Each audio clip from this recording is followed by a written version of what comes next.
你是大马，那小马在哪里？每次去大马，无论是东马还是西马，都看到华侨。马来西亚华人都说华语吗？为什么我们会用中华侨这个形容词？喜欢中国，为什么不去中国住是吧？印象中，印尼曾入侵马来西亚，但最后失败。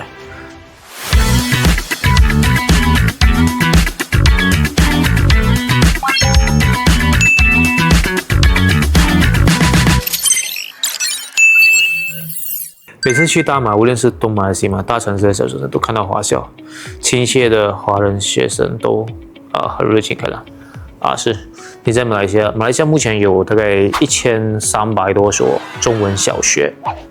中文小学还没算中学了，中学的话也有国民型中学，它是主要是华文我现在是算小学大约1000多所，分布在东马、西马。然后学生大概有50万小学生吧，50万华文小学生，它里面不是全部都华人，大概有20%是马来人或印度人所以基本上你去到马来西亚，不管城市多少，你去到一些村庄，一些华人的干蹦，就是我现在做的。你看李新轩，你没有注意到我每次去到每一个新村，我都会去探访他的华侨吗？探访他的学校吗？就是基本上是每一个新村他都会有一个自己的华侨所以我做这个节目的时候，我都会就跟当地的村长说，我要拜访你们的华文小学所以就算是小小的新村都好，就200-300人住的新村都好，他们都有自己的华侨所以这是马来西亚华人的坚持啦，就是要让下一代学会中文这是马来西亚华人的坚持，但是也是很困难来说，资金不足了，所以如果你们慷慨的话可以捐一点给他们了。商人画马腾云，我很马化腾你是大马，那小马在哪里？你怎么问的问题跟那个香港那个博主巴萨一样之前不是有做过视频吗？跟他一起合作，就是跟他一起在那个 BRD 车里面有拍一个视频，就是他也问我为什么你叫大马，然后我不是解释给你吗？你可以找回那个视频，我在各大平台都有发流量还是不错，解释一下，就是那边就是马来西亚，它没有小马大马，主要是马来西亚2个半岛。西马半岛和东马婆罗洲组合起来，所以它范围就更大了，所以我们统称叫大马了它大概是这么一个情况，具体你可以看回那个视频蛮多人看的那个。紫峰山州以后去槟城旅行，希望有幸能请你喝茶。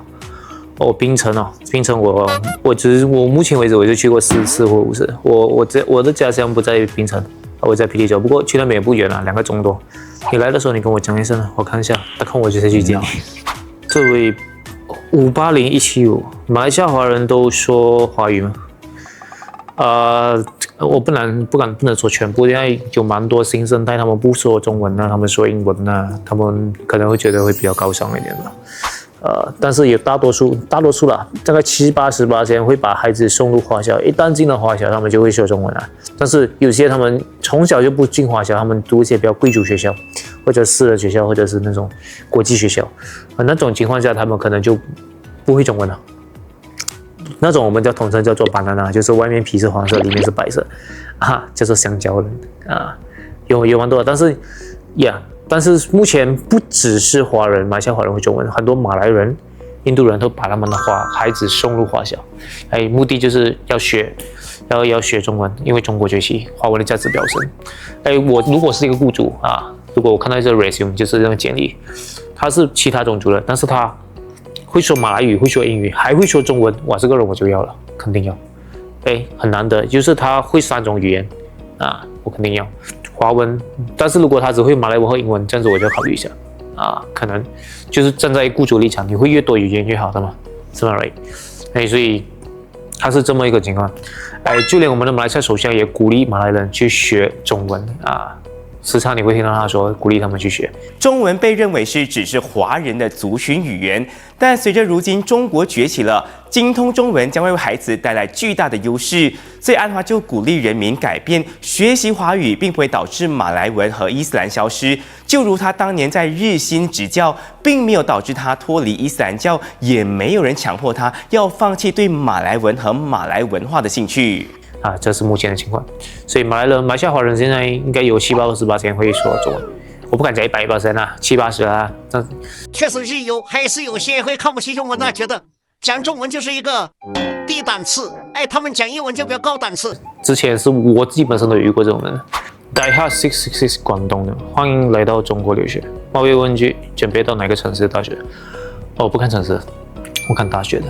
我想进的是可能北大、浙江、复旦、三交、南京、清华、努黑，应该不知道所以大概是这些吧，或者是比较靠前的大学吧。但我不知道他们要不要我啦如果我这边有观众有我的粉丝上面有一些教授这些大学里面教授maybe 可以帮我问问看哪一个大学要收我，或者你们亲戚或者你们讲有认识的，帮我问一下看哪一个大学要收我，好给我去投一个 resume 是 resume 我成绩应该算不错了。起床刷牙努力做事，湖南的，我很常这样。我觉得是讲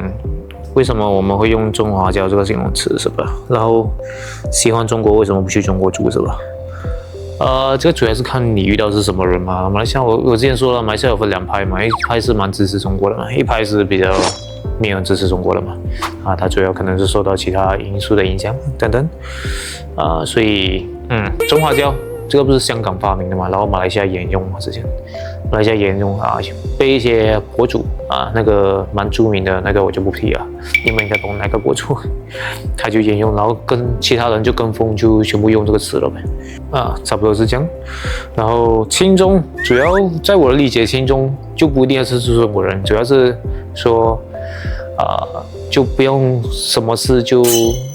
怪中国做的吧，不要就是亲中，在我这边理解应该就是说，也不是讲亲中主要是你做一个理性的人就懂得分辨吧，不是说遇到中国就反了，这种算是比较中立的吧。这种中立你不需要要求亲中了，你要求他中立就可以了但是有些是不中立，他遇到中国的事情他就反了。马来西亚蛮多这种人的所以你不需要要求他亲中，你只要要求他中立就可以了，懂得分辨懂得探索知道问题就可以了。HY8413马来西亚人马来西亚粉丝。印象中印尼曾经有入侵马来西亚，但最后失败。这个你历史书没有学没？叫做什么 confrontation 就是马来西亚那时候印尼想跟马来西亚合并然后马来西亚最后是不合并，然后就出兵，就想要吞并马来西亚新加坡。然后那时候印尼的军队比马来西亚强很多，马来西亚的正规军应该也不是本土的不够来。然后最后是逼到英联邦出手了，英联邦就是英国组织了澳大利亚兵、纽西兰兵，然后英国的在这边的远东战略后备队一起出动，把印尼主要是发生在沙巴沙拉瓦把他踢出去，就是英国在帮我们打那时候，不然的话那时候马来西亚我们就全部变印尼人了，草海里面就变印尼人了所以那时候就是这么一回事。所以那时候过后就有一个五国联防的条约